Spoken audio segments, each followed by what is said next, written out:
Buen día, presento el seminario como siempre. Hoy lo tenemos, bueno, a Mauricio Vázquez, que es, bueno, profesor, amigo de la casa y, bueno, este, a mí entender una de las mentes más brillantes que tenemos aquí para hoy escucharlo. Hoy nos va a hablar de un tema, el título es muy atractivo, le debemos a Sarmiento la eternización de Rosas. Nunca me imaginé una pregunta de estas características, por lo cual me resulta muy interesante. Nos acompaña también Florencia Jolan, que es la directora del Departamento Internacional de UCEMA, que quien va a ser de chairman del seminario, pues bueno, yo un rato tengo que salir, pues tengo un compromiso que no puedo evitar, así que gracias Florencia por estar. Por favor. Mauricio, el seminario es tuyo, como siempre. Gracias Edgardo, gracias a Florencia y gracias a UCEMA por esta oportunidad. En esta oportunidad me voy a dar el pequeño gusto de compartir una pantalla. Ahí, denme un segundito. Ahí estamos. Bien. ¿Ahí se está viendo bien?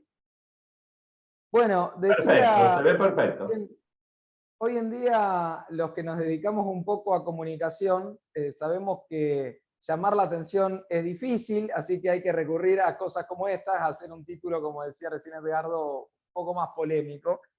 Pero si las cosas salen bien, voy a poder justificar un poco este título, ¿no? Con algunas aclaraciones.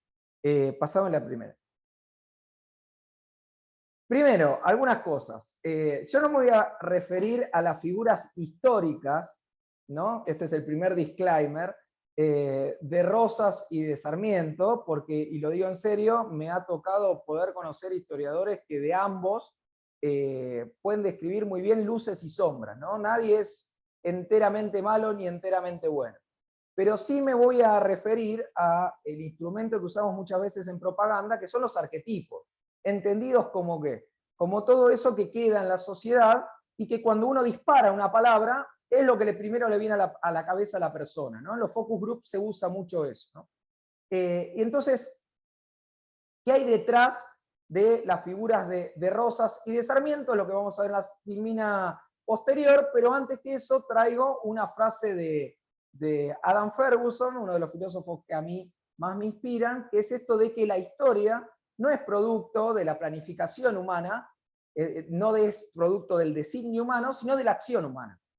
Y una manera más en criollo de decir esto, y los que nos dedicamos a ciencias sociales lo conocemos, que son los resultados no deseados de la acción. Entonces, el título de la charla es ¿le debemos justamente a Sarmiento la eternización de Rosas? Y bueno, tiene que ver con, independientemente de lo que Sarmiento hubiese planificado o hubiese deseado para el país, ¿qué terminó pasando? En donde, segundo disclaimer, yo no lo culparía tanto a Sarmiento, sino a la vida, a las circunstancias, a la evolución de las instituciones. Pásame la próxima. ¿Me están escuchando bien? ¿Alguien que me dé un ok? Sí, Perfectamente, perfecto. perfectamente. A ver, ¿qué simboliza el arquetipo de Rosas? Y acá que no se me enoje nadie que esté presente, que venga del nacionalismo. Vuelvo a insistir con esto. Es qué entiende en Argentina hoy una gran mayoría de las personas cuando le nombramos a Rosas. Rosas de alguna manera ha quedado en el imaginario público como representando el ejercicio autoritario del poder, el poder acrítico y sin límites, es decir, esto que una república trata de combatir, que es el hecho de que la concentración de poder público no tenga del otro lado sus frenos y contrapesos.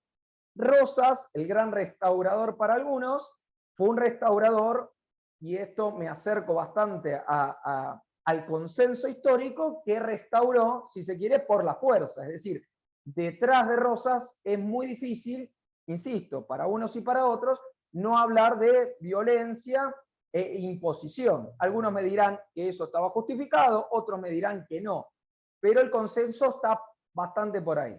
Y luego la intolerancia para con la disidencia. Esto de, históricamente, sus fuerzas represivas, esto que se conoció como la mazorca, etcétera, etcétera. ¿Qué nos simboliza? Y pasame la próxima, Sarmiento, ¿no? Que ha quedado en el imaginario público. Si yo agarro a un chico de secundario y le pregunto, che, ¿qué es Sarmiento? obviamente el símbolo arquetípico de la civilización versus la barbarie. De nuevo, el que profundiza en la historia de Sarmiento va a encontrar unas muy bonitas. Con esto, Edgardo, me estoy ganando todos los enemigos posibles. Digamos, estoy haciendo lo que en una campaña política no hay que hacer.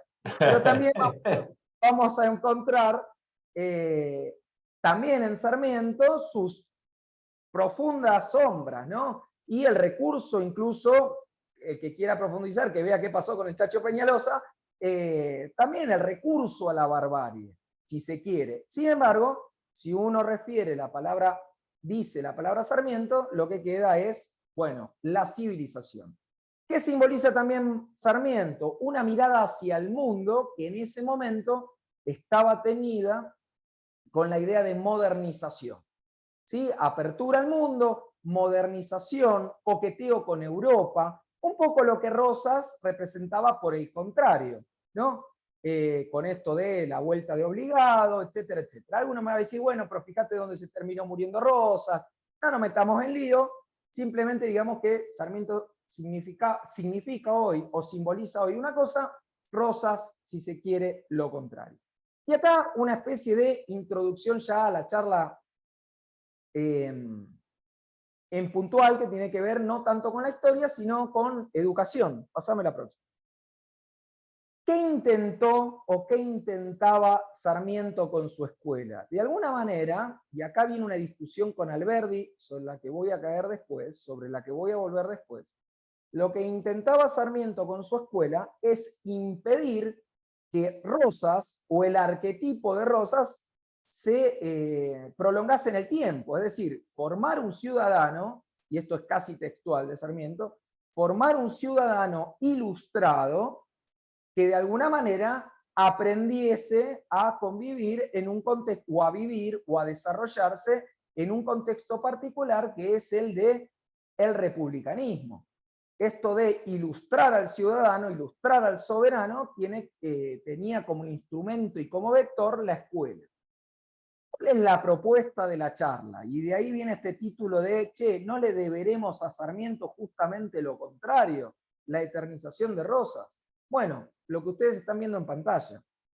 ¿Cómo evolucionó en la práctica esa escuela de Sarmiento?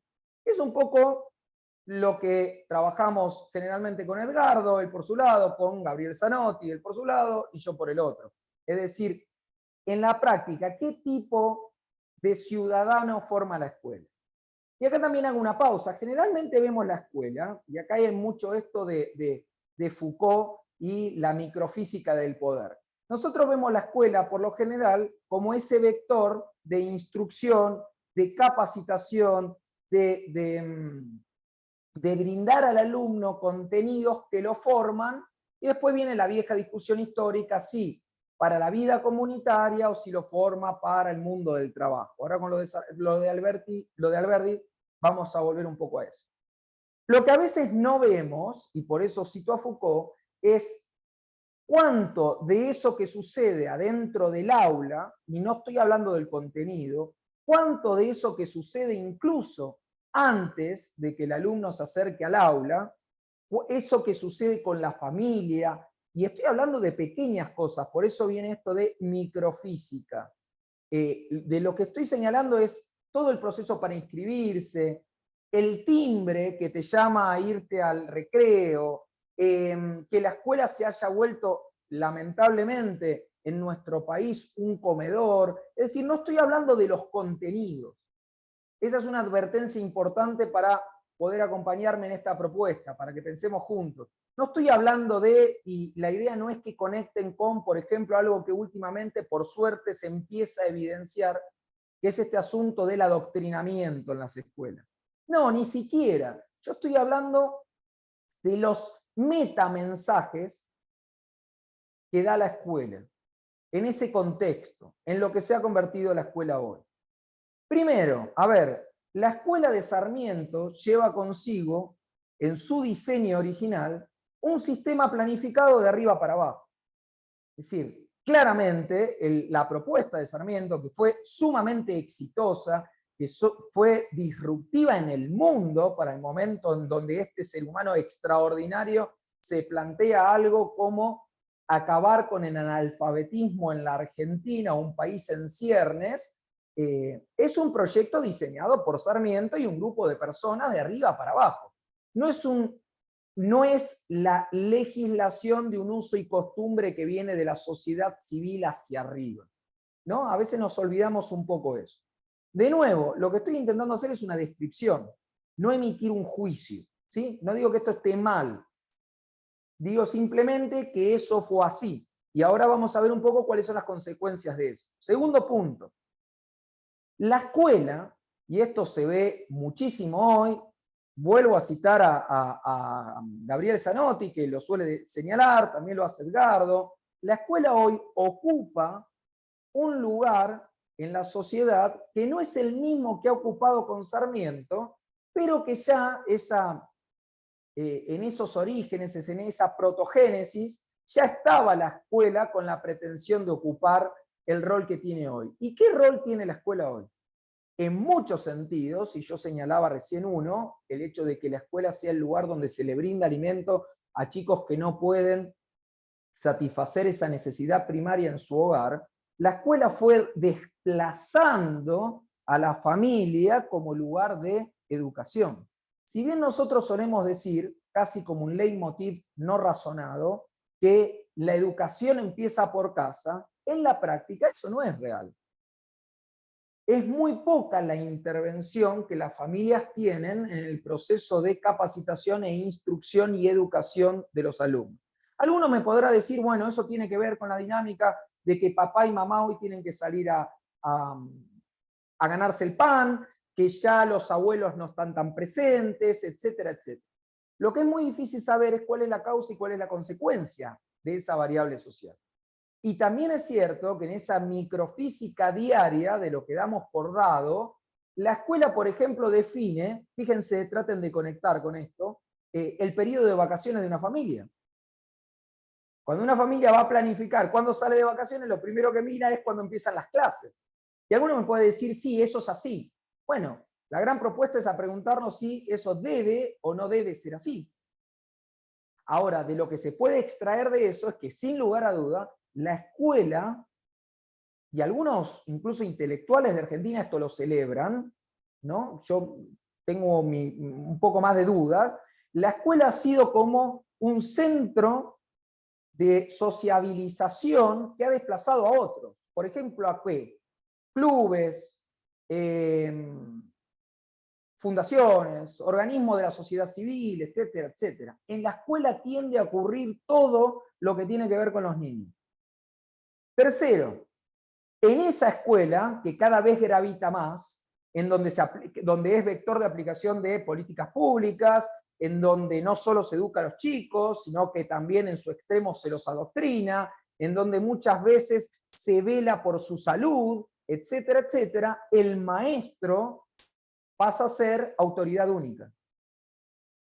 En esta escuela, y insisto con esto, hay incluso pedagogos hoy en día que llaman a reforzar la importancia que tiene el maestro como autoridad última dentro del aula. ¿Por qué? Porque lo que ha ocurrido en las últimas décadas es que un poco espontáneamente esa autoridad ha ido perdiendo peso. Y ahí podríamos entrar en un montón de cuestiones que no son atinentes a esta charla, que tienen que ver con el desafío que producen las modernas tecnologías de la información y la comunicación, el desplazamiento de una escuela en la cual lo que está pensado es volcar contenido en los alumnos y no invitarlos a prácticas o no invitarlos a razonar por sí mismos, o etcétera, etcétera. Bueno, la gran mala noticia para ese tipo de escuela es que el celular te reemplaza bastante fácil. Ni hablar de lo que hace la inteligencia artificial y que estamos viendo en los últimos meses.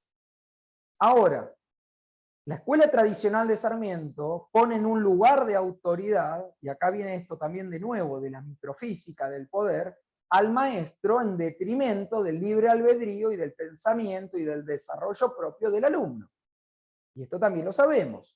Si bien, insisto, en el último tiempo puede haber un decaimiento de esa importancia, incluso un decaimiento inorgánico, no planificado y hasta un poco hasta negativo, si se quiere, porque los docentes hoy en día muchos docentes, están inmersos en contextos de violencia, donde el alumno ya no lo respeta y etcétera. Lo cierto es que en esa escuela de Sarmiento el maestro era una autoridad última.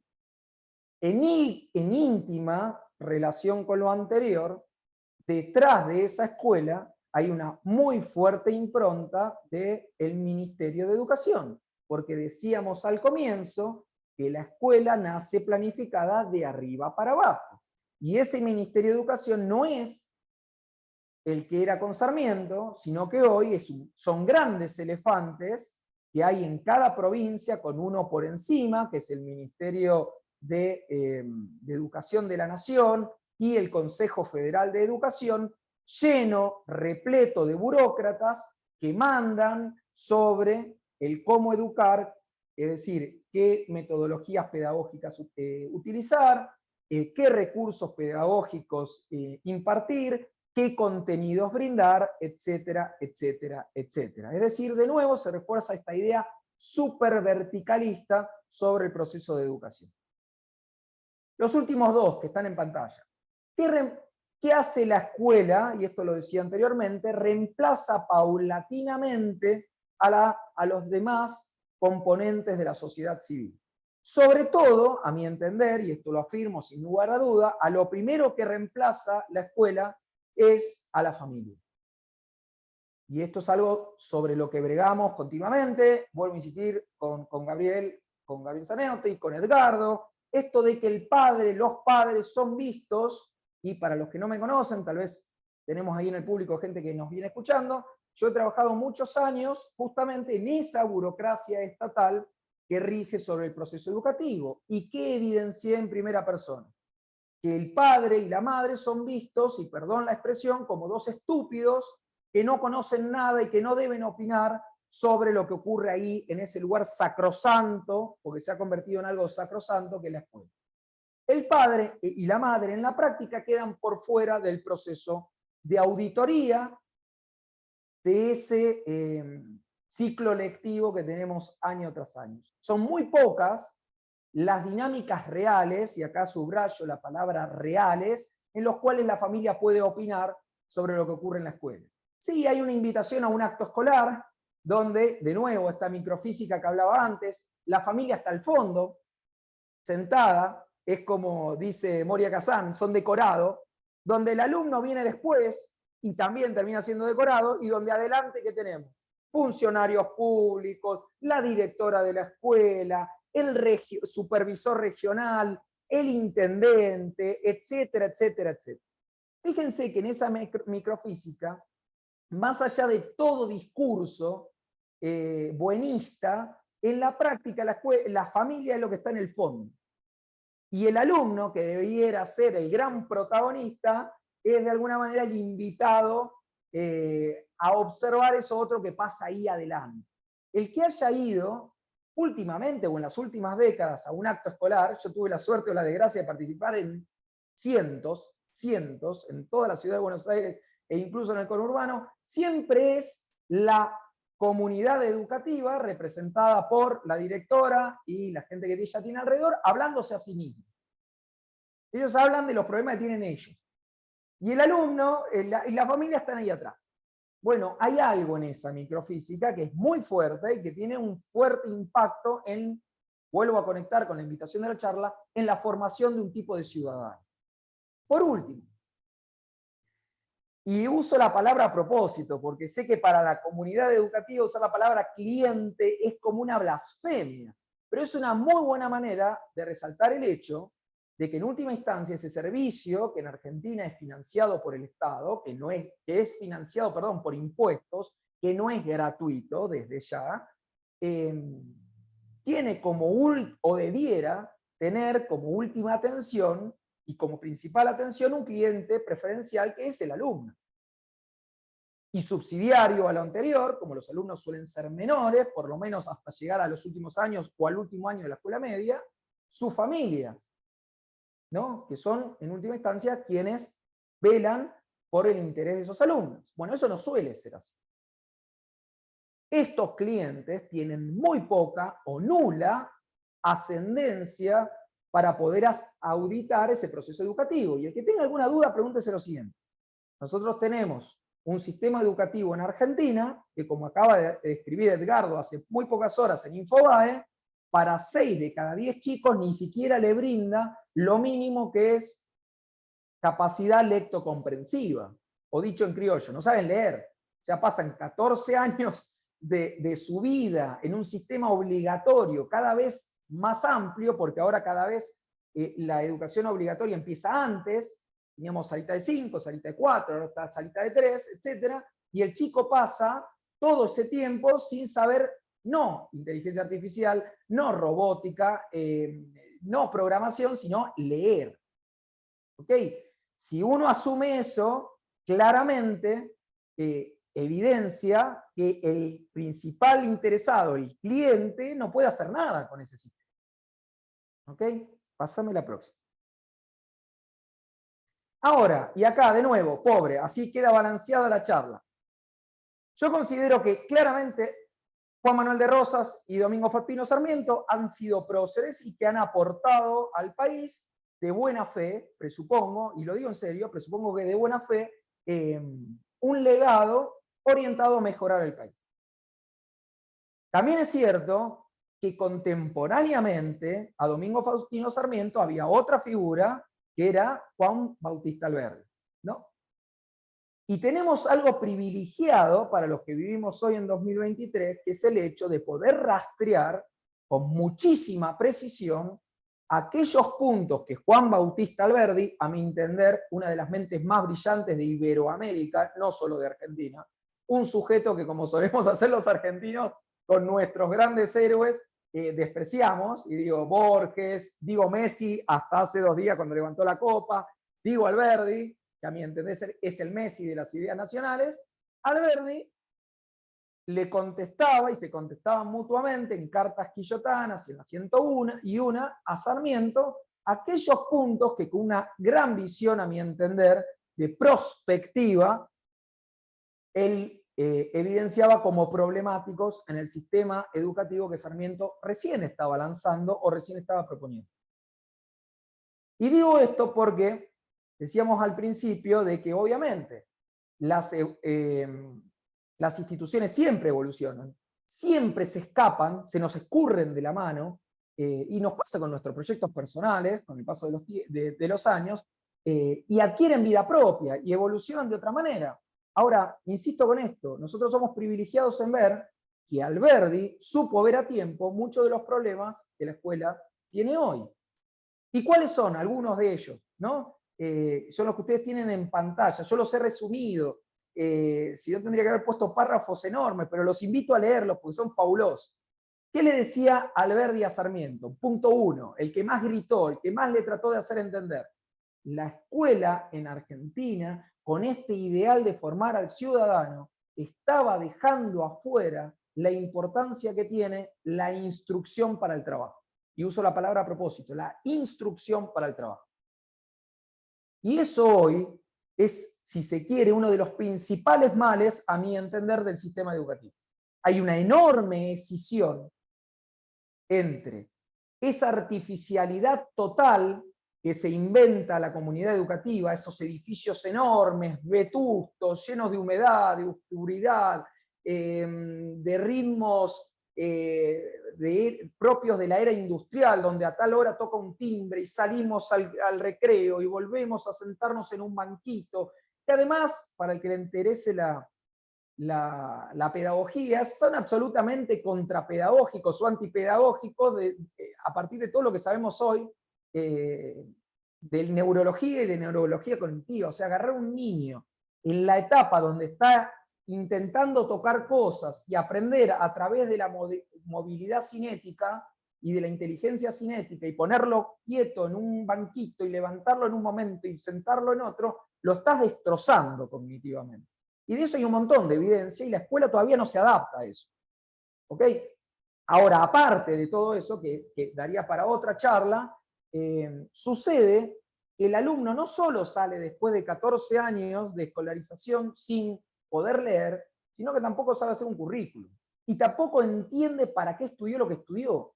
porque hay, vuelvo a insistir con esto, un descalce, un descalce entre los contenidos y el mundo del trabajo. A tal punto hay un descalce, y esto me sirve para ilustrar, que en Ciudad de Buenos Aires se ha intentado esto que se llama Escuela Superior de Calidad o Nueva Escuela Superior de Calidad, que tiene como uno de sus componentes las pasantías, cosa que en otros lugares del mundo, cito Alemania, por decir uno de los más conocidos en este sentido, existe hace décadas, y de hecho el sistema educativo nace y es pensado y planificado en franca consonancia con el mundo del empleo. Bueno, en Argentina todos sabemos, absolutamente todos sabemos que eso no es así. Y no solo no es así por impericia, por error, eso no es así por una falla de su diseño al origen, que ya estaba en Sarmiento y que Alberdi se lo estaba señalando, sino por, y vuelvo a insistir, esto es para otra charla, el advenimiento de lo que fueron las nuevas pedagogías de la mano de gente como Paulo Freire, donde la escuela se terminó transformando en una especie de vector de la lucha contra la desigualdad, el capitalismo, etcétera, etcétera, muy compenetrado con esto que se conoció también como teologías de la liberación y que tanto han impactado en nuestra Latinoamérica. Bueno, hoy en día, aún con iniciativas como la Nueva Escuela Superior de Calidad, donde hay un poquito de pasantía, que es una especie de cherry picking, una frutillita ahí, también tenemos escándalos, porque la comunidad educativa rechaza eso, como si fuese un desvío de aquello que la escuela tiene que hacer. Segundo, ¿qué le señalaba Alberdi a Sarmiento? Che, Domingo, la escuela nace centralizada, ahí hay algo mal, hay algo que hace ruido, te estás olvidando de las particularidades de cada localidad, de la idiosincrasia cultural, palabra que Alberdi se cansó de usar, de cada lugar. Estás generando de alguna manera una especie de prêt-à-porter, una especie de sujeto arquetípico que va a ser ese alumno, como si uno estuviese tallando una piedrita para que quede siempre igual. Bueno, Alberdi se daba también cuenta de esto. Tercero, y está en íntima consonancia con los otros dos puntos, en la praxis educativa hay un desanclaje con respecto a la cultura local y también, y resaltemos algo, que le podría decir un rosista a Sarmiento, incluso, y llegar a cierta relación ahí con Alberdi, ¿no? El nacionalismo teniendo algo en común con el liberalismo, a cosa que estamos viviendo hoy en día en la política, pero no nos vamos a meter ahí. Praxis y cultura están fuera de la escuela. La escuela no nace con un sentido práctico. La cultura local, la idiosincrasia local, queda un poco relegada o bastante relegada por una planificación centralizada de eso que tiene que ser el nuevo ciudadano. Cuarto, Alberdi también notaba el desplazamiento de la familia o del núcleo familiar, porque ahora familia pensamos en papá, mamá y dos chicos, la familia típica, pero en realidad la familia es mucho más que eso. Abuelos, tíos, antes se vivía un poco más en comunidad familiar, hoy en día ya eso se ha perdido, pero Alberdi se daba cuenta que la familia quedaba desplazada de este circuito. Por último, la planificación centralizada del saber, esto que decíamos al principio, el saber no viene de abajo para arriba, sino de arriba para abajo, y la falta de libertad, esta es la palabra clave porque es con la que vamos a cerrar esta charla antes de las preguntas, la falta de libertad que es inherente a todo esto anterior. ¿Ok? Pasame la próxima. ¿Cómo termina siendo? Y acá viene mi afirmación, mi aporte, que puede ser arbitrario, conversémoslo dentro de un ratito. ¿Qué termina generando esta dinámica escolar? Un ciudadano argentino arquetípico, que claramente, y esto estoy seguro, pero habría que revivirlo para preguntarle, no es el que Sarmiento tenía en la cabeza. Para el que le interese todo el tema y el desarrollo, esto simplemente es una nota al pie, sobre la obediencia a la autoridad o la conformidad con respecto a la autoridad, puede leer autores como Solomon Asch, Philip Zimbardo, Noel Neumann, Stanley Milgram, etc. Bueno, todo eso que estos tres psicólogos ven sucede dentro de la escuela. Todo, absolutamente todo. A tal punto que Zimbardo hace uno de los experimentos más conocidos de su carrera en la Universidad de Stanford. Y esta también es una linda nota de color. Esto no ocurre solo en Argentina. Por eso hay fenómenos Vieron que a veces decimos, estamos, y perdón, me voy a ganar otro poco aprecio, estamos peronizando el mundo, otro arquetipo desde ya. Pero tiene que ver, a mi entender, con que la escuela, en su conformación tradicional, va generando efectos en cualquier lugar que se aplica. Y esos efectos son, y esta es la invitación de la charla, los que afectan un tipo de ciudadano. Un tipo de ciudadano que ya no es solo local, sino también internacional, global. ¿Cómo es el argentino típico? Y cuando digo esto, los voy a invitar a pasar por el cuerpo, esto viene del coaching, o sea, traten de conectar acá, sobre todo, con lo que voy a decir. Nosotros tenemos enormes cuotas de corrupción, arbitrariedad absoluta del poder, funcionarios que llegan en autos con custodia, con una parafernalia que casi los convierte en señores feudales. Hemos pasado por infinidad de crisis económicas en las que nuestras propias familias han sido destruidas. En mi caso en particular, mi padre se fue de esta Argentina en el año 89 por la hiperinflación. La consecuencia directa de eso es que yo me he criado sin un padre. Y etcétera, etcétera. ¿Cuántas historias así hay en Argentina? ¿Y cómo reaccionamos frente al poder? Y no me digan el 2001, porque si vamos a los libros de Reato, yo lo viví un poco en persona eso, pero también es para otra charla, el 2001 tiene mucho de planificado por ese propio establishment del poder. Ahora, comparemos con lo que ocurre en otros países de la región. El argentino es sumamente obediente, profundamente obediente y manso. Segundo, es un argentino bastante descivilizado. Nosotros somos violentos entre nosotros. No es normal en cualquier país del mundo pararse en una esquina y escuchar los insultos que nos prodigamos unos a otros. Ese nivel de violencia, a mi entender, tiene una íntima relación también con esa microfísica del poder que ocurre en las aulas. Pensar que el bullying, ¿no?, este fenómeno que hemos ido visibilizando últimamente, no tiene nada que ver con esa microfísica y esa lógica de la escuela, es caer en una ingenuidad supina. El argentino tiende a ser fácilmente adoctrinado. Y fíjense, y esto lo decía el otro día en otra charla, los años que hemos sostenido en detrimento de nuestros vecinos regionales, no estoy hablando de Noruega, no estoy hablando de Finlandia, estoy hablando de Chile, Brasil, Uruguay, Paraguay. Fíjense los años que nosotros hemos mantenido un problema como la inflación, porque al día de hoy hay un montón de gente que sigue repitiendo que la emisión no produce inflación, o que los precios aumentan porque el supermercadista Coto se le ocurre. Eso es claramente una tendencia natural a ser adoctrinado y a no razonar por sí mismo y a no buscar conocimiento por sí mismo. En íntima consonancia con el punto que viene posterior. Nos criamos, nos desarrollamos en Argentina sin espíritu crítico. Así nos hemos comprado, y perdón que recurra al criollo, todos los buzones posibles de todos los diferentes gobiernos en los últimos 100 años. Otra cosa que habla otro interesante pensador de la educación, que es Hugo Landolfi.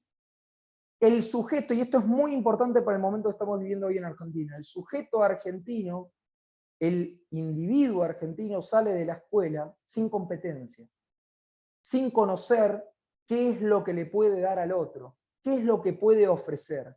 Y eso, que puede pensarse pura y exclusivamente desde un punto de vista económico y que afecta a la población económicamente activa, en realidad afecta profundamente a la microfísica del poder, a la república y a la democracia, y por tanto al tipo de ciudadano que somos. Mauricio, decímelo fácil. Claro, un sujeto que cree que no tiene nada para brindarle al otro es un sujeto susceptible de depender de planes sociales y de apoyo estatal y de un montón de ayudas que los gobiernos nos regalan a cambio de ¿qué? De todo lo que estamos viendo hoy, de falta de calidad de vida, de una moneda estable, de seguridad, de libertad y de libertad. Eso, creo que es muy difícil de refutarlo, tiene que ver 100% con la escuela. Un sujeto que saliese después de 14 años empoderado, con la capacidad de valerse de sí mismo a partir del descubrimiento de su autenticidad, que no es otra cosa que eso que naturalmente la persona tiene para brindarle al mundo, sería muy difícil de manipular a través de un plan social. ¿Cómo se ve este tipo de sujeto? Naturalmente como un asalariado. El que quiera desmenuzar los planes de estudio se van a dar cuenta que es muy difícil, prácticamente imposible, encontrar la palabra emprendedor. Es más, si ustedes analizan los discursos de los representantes de la comunidad educativa más conocidos, te van a decir cosas como todo esto del emprendedurismo, que no es otra cosa que informalidad. ¿Qué te están diciendo de fondo? Que ellos piensan un sistema educativo, después hay que ver si esto es de buena fe o de mala fe, pero piensan un sistema educativo basado en un asalariado. A su vez, ¿qué necesita el asalariado si se piensa a sí mismo así? Regulaciones que destruyen el empleo, subsidios que destruyen la economía, etcétera, etcétera, etcétera. ¿Alguien puede decirme que eso no tiene que ver con la escuela? Por último, ¿cómo se percibe un sujeto así? Dependiente. Absolutamente dependiente de un tipo de político que no es otro que el político carismático, que el político que viene a redimirnos una y otra vez lo mismo, es el tipo de político que el argentino vota. Un tipo de político que, lejos de estar detrás de un partido, crea movimientos que llevan su nombre. Y fíjense que yo no estoy hablando solo de Perón. ¿Acaso Irigoyen no era similar?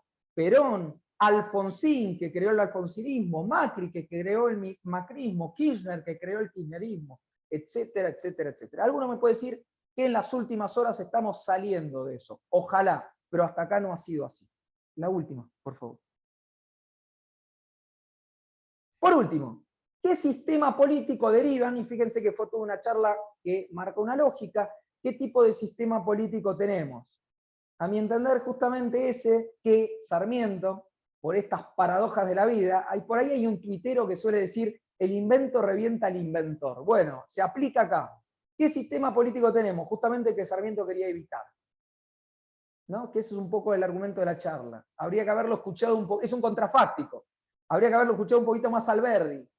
Tal vez estamos ahora en una oportunidad histórica de escucharlo a Alberdi. Esa es la buena noticia. A eso voy con lo último. Pero ¿qué tipo de sistema político tenemos? Uno donde se ejerce autoritariamente el poder. Y fíjense, voy a otro detalle de la microfísica. Cualquiera de los que me estén escuchando y haya hecho un trámite en el gobierno, sabe que el burócrata que está del otro lado nos ve a nosotros como proveedores de servicios de él, por usar terminología moderna de políticas públicas. O dicho de otra manera, nos ve como un súbdito de él. El burócrata no se piensa a sí mismo como alguien que brinda un servicio.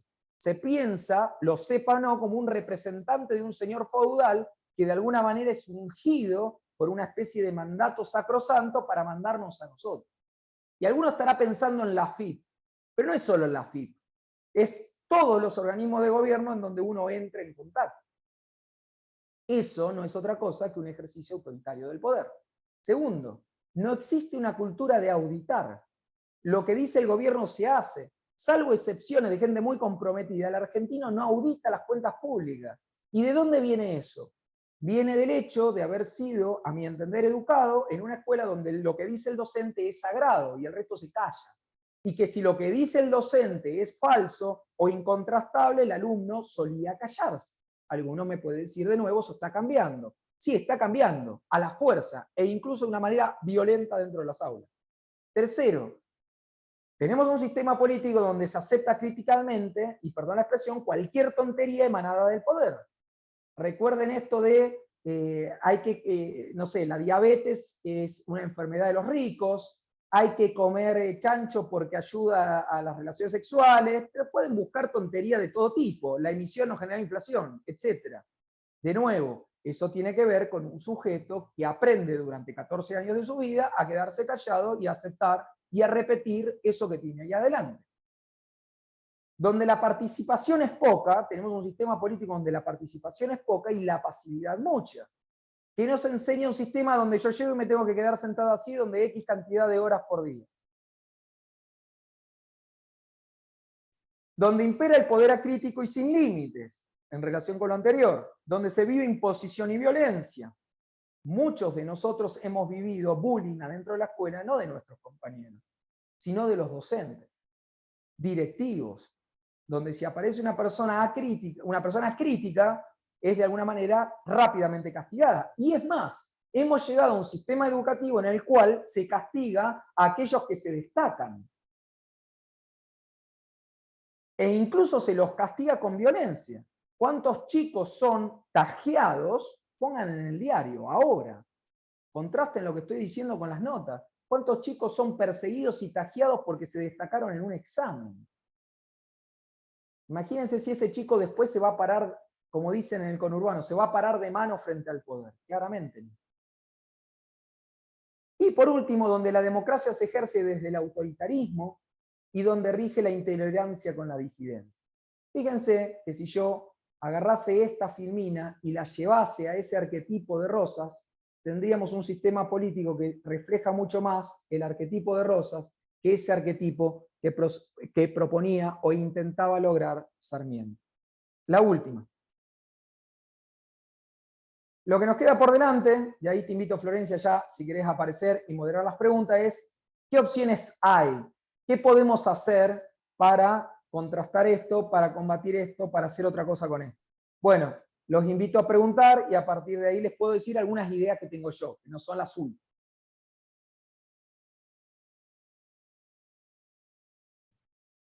Florencia, ¿estás por ahí?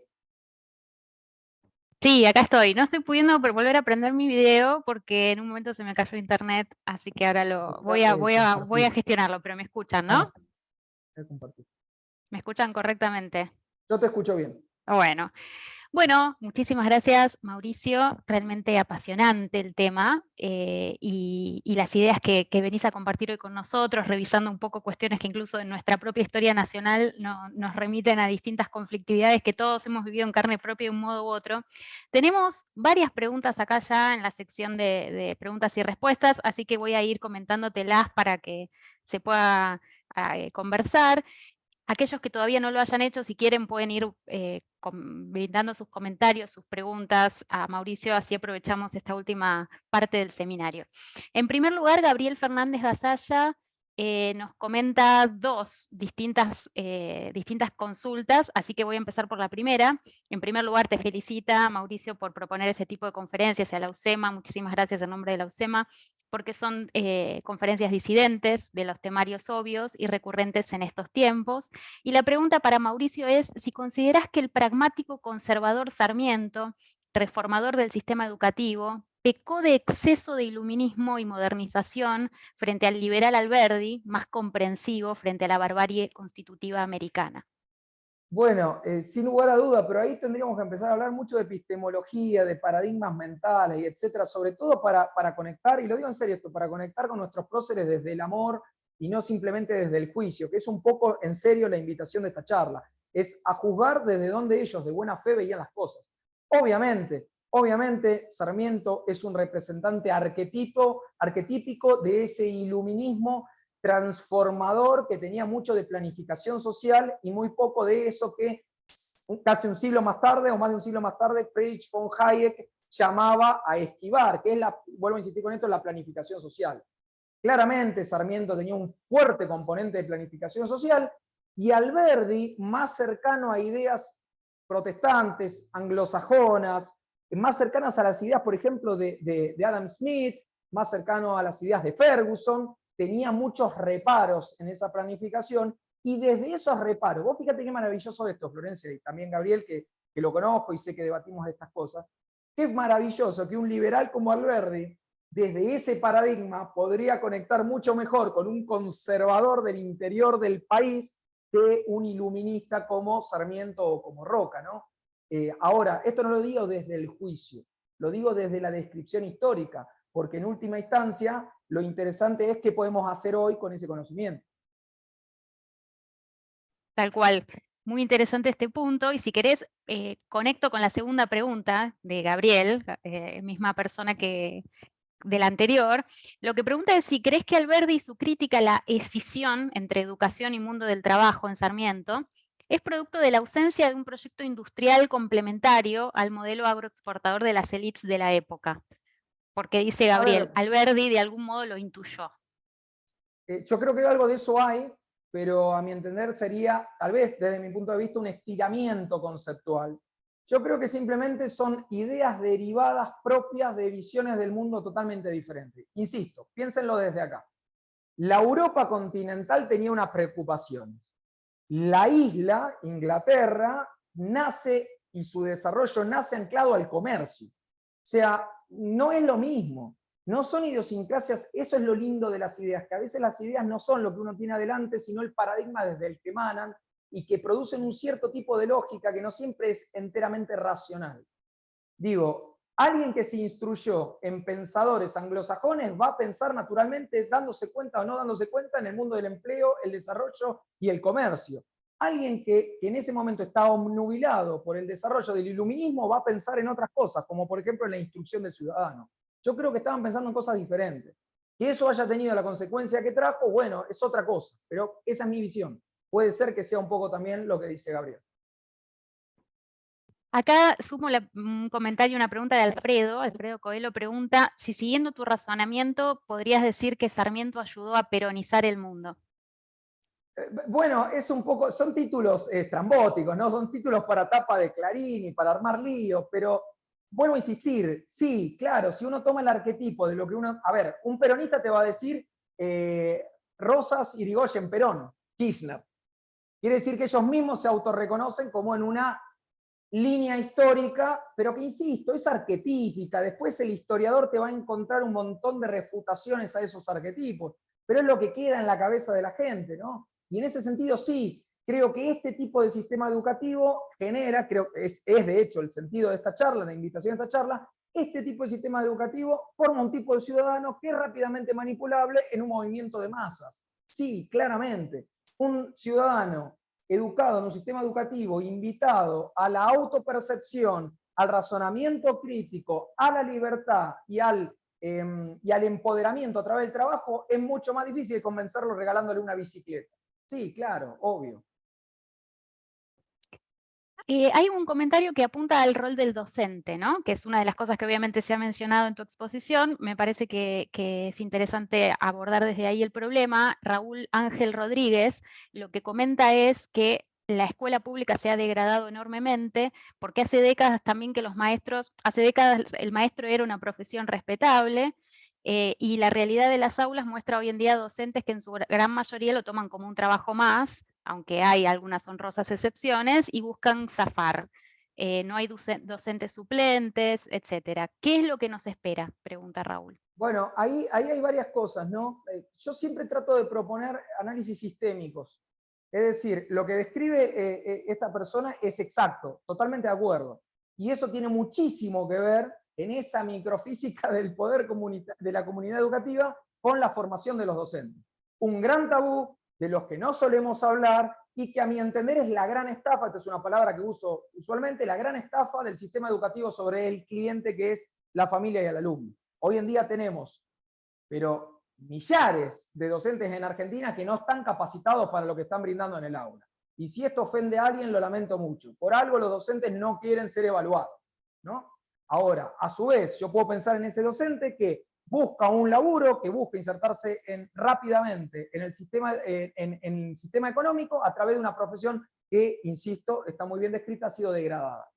Ahora, lo que yo trato de señalar en este tipo de charlas es que ese problema no es un emergente.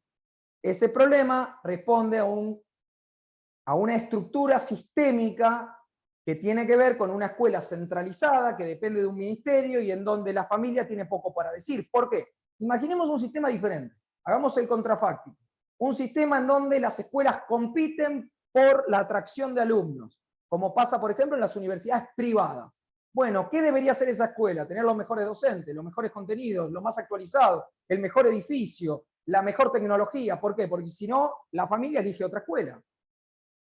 Entonces, ¿me comprendés que el problema es sistémico? No es simplemente que en los últimos años el docente es menos inteligente que antes. No, es un problema sistémico que hoy lamentablemente en ese sistema estamos viendo su devenir en su piso, como nos pasa en el resto de las cosas en Argentina. Hoy claramente, lo hablábamos con Edgardo antes de esta charla, estamos en un piso histórico.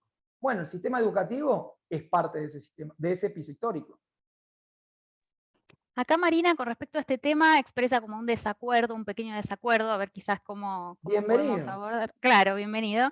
Ella lo que plantea es que los docentes y los directivos no tienen autoridad en el sentido de que hay una cierta bajada de línea de aprobar a todos los alumnos, de no poder sancionar a quienes cometen faltas. De hecho, comenta que hace unos días vio un video en el cual un alumno le tiraba un tacho de basura en Lo la dije, cabeza lo dije, lo a dije. un docente, ¿no? Volviendo sobre esto. Florencia, no hay desacuerdo. Me vendiste algo y era otra cosa. No hay desacuerdo, yo estoy de acuerdo con ella, porque justamente, ¿qué digo durante toda la charla? Esto responde a un sistema centralizado de arriba para abajo, en donde, y me voy a poner un poco más técnico, el director de una escuela no puede presentar su proyecto institucional, su proyecto educativo institucional, el PEI, libre de un montón de burócratas que están tomando café a la mañana en un ministerio que está a kilómetros de distancia de la localidad donde se está dando clase. Entonces, obviamente, no hay esa localía. Vuelvo a insistir que Alberdi ya le señalaba a Sarmiento. Hay un sistema centralizado en donde el docente queda a la buena de Dios con un montón de directivas estúpidas, porque las he visto, impracticables. ¿Y qué produce eso? Desazón. Ojo, que no se entienda mal, y esto, los que me conocen saben que yo no tengo mucho prurito en hablar a calzón quitado y ganarme todas las antipatías que hagan falta para cambiar un país que amo y que hoy no es lo que a mí me gusta, ¿no? Ahora, yo no le echo la culpa directa al docente, nunca en mis charlas, nunca. Porque estoy seguro que esa misma gente en un sistema diferente, obviamente, muchos no hubieran entrado nunca si la barrera fuese más alta. Pero hoy tendríamos adentro de las aulas un montón de gente comprometida que ama esto que haces vos, que hago yo, que dar clases, y que lo harían desde otro lugar. Ahora, el problema, vuelvo a insistir con lo que le contestaba a la persona que preguntó antes, no es de coyuntura, el problema es estructural. Y en eso coincido con lo que acaba de decir la persona. Una pregunta acá de Eliseo Bottini con respecto a particularmente lo que fue aquella época, en el momento en el que había que emprender el alfabetismo y demás. ¿No crees que hubo una obsesión por el alfabetismo incluso en aquella época, ya no solo de Sarmiento, sino de todas esas reformas educativas que se venían llevando a cabo en la Europa del siglo XIX? El mundo tuvo a lo largo de la historia mentes brillantes y no hacía falta saber leer y escribir masivamente. ¿O acaso para cosechar y educar dentro de la familia hacía falta saber escribir? Interesante lo Bueno, que ahí hubo un par de pinceladas de temas distintos. Hay una vieja discusión de los pedagogos nacionales, historiadores en pedagogía, si Alberdi era elitista y Sarmiento popular o no. Es como una resignificación de Sarmiento por parte de la izquierda, ¿no? No me voy a meter en ese lío, algo de eso hay, pero también tomo esto que decía Bottini, creo que era el apellido de la persona. Sí, obviamente, a ver, lo decíamos con la pregunta de Gabriel Gasalla, el iluminismo es eso. Es primero aprendamos a leer y a escribir, etc. Eso puede ser bueno o malo. Yo creo que es bueno, y en esto me remonto a Maquiavelo. Maquiavelo no escribe su obra en latín, lo escribe en lengua vernácula, y desde ahí, ¿qué extrapolamos? Que Alberti que Maquiavelo le está escribiendo al pueblo, y para mí eso está bueno. Que el pueblo pueda entender aquello que está ocurriendo está bueno, que pueda saber de qué se trata está bueno. Ahora sí es verdad que hay un sobrepeso de eso en detrimento de aprender a laburar. Y ese detrimento genera en la dinámica, yo traté de hacer una charla y cumplí como todos los años en 45 minutos exactos, me quedé esa cosa de formación. Pero una persona que sale del sistema educativo hoy y que aprendió a duras penas a leer y 4 o 5 tonterías más, y digo tonterías a propósito para que nos despertemos y vayamos al manual de nuestros hijos y leamos las tonterías que se pasan leyendo, cosas vetustas, desactualizadas, inútiles, con una ideología de fondo, etc. Sale creyendo que tiene derechos. Y creo que es de fondo lo que está en la pregunta también de Bottini. Esa persona cree que tiene derecho a un empleo que le permita comprarse una casa y viajar por el mundo y comprarse un iPhone, y no. ¿Por qué? Porque lo que le puede brindar al mercado es 0 o 0,1.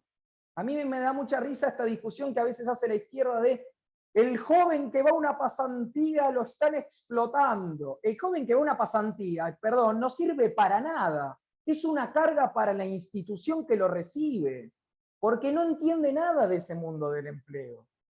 Tenemos que agradecer las instituciones que convenian pasantías, es al revés. Entonces, creo que está un poco eso atrás de lo que está preguntando Bottini. Volviendo un poco al tema de la autoridad, que hablábamos recién, la autoridad de los profesores en el contexto de las escuelas, María Isabel plantea la idea de que quizás los chicos deberían estar encuadrados en un sistema de escuchar y aprender sin tanto lugar a opinar, porque en algún punto se está formando, hay cosas que todavía no sabe y que la autoridad del maestro debería ser más innegable. Esta es la opinión de Ok, Isabel, ¿no? ok. Se supone que es la persona que sabe y que recién luego pueden haber intercambios de opiniones, pero la primera palabra debería ser de la autoridad. Pregunta tu opinión Bueno, al respecto hay de un par esto. de líos ahí, ¿no? Hay una autoridad, yo lo voy a esquematizar así. Hay una autoridad a priori y una autoridad a posteriori. Yo tengo mucho reparo con la autoridad a priori. Porque primero, lo que dice, ¿cómo dijiste el nombre? De la María señora? Isabel. De María Isabel, tiene un problema en el fondo, que es el docente el que sabe. Bueno, nota de color, el docente no sabe. En Argentina el docente no sabe, lo digo acá, dando la cara, Mauricio Vázquez abajo. Si hoy hiciéramos una encuesta, como me encantaría hacer una encuesta, un instrumento de medición del conocimiento de los docentes en simultáneo en las 24 provincias argentinas, mañana debería haber una sublevación total del pueblo. Es una estafa lo que ocurra dentro del aula. Hay excepciones. Pero cuando vos tenés un sistema que se basa en excepciones, tenés un problema mayúsculo. Y es mentira que en Argentina se gasta poco en educación. Mentira. Vis a vis, otros países se gasta un montón y el resultado es pésimo. Entonces el docente no sabe. Ahora, adentro de un aula universitaria ocurre lo mismo.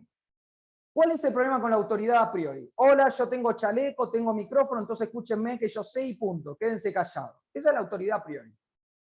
¿Cómo es la autoridad a posteriori? Che, yo lo que te estoy brindando es de calidad, lo estudié, lo manifiesto de una manera amena, a vos te gusta, entonces te quedás ahí sentado y me vas admirando o me vas respetando o las palabras que quiera dependiendo de la idiosincrasia de cada alumno.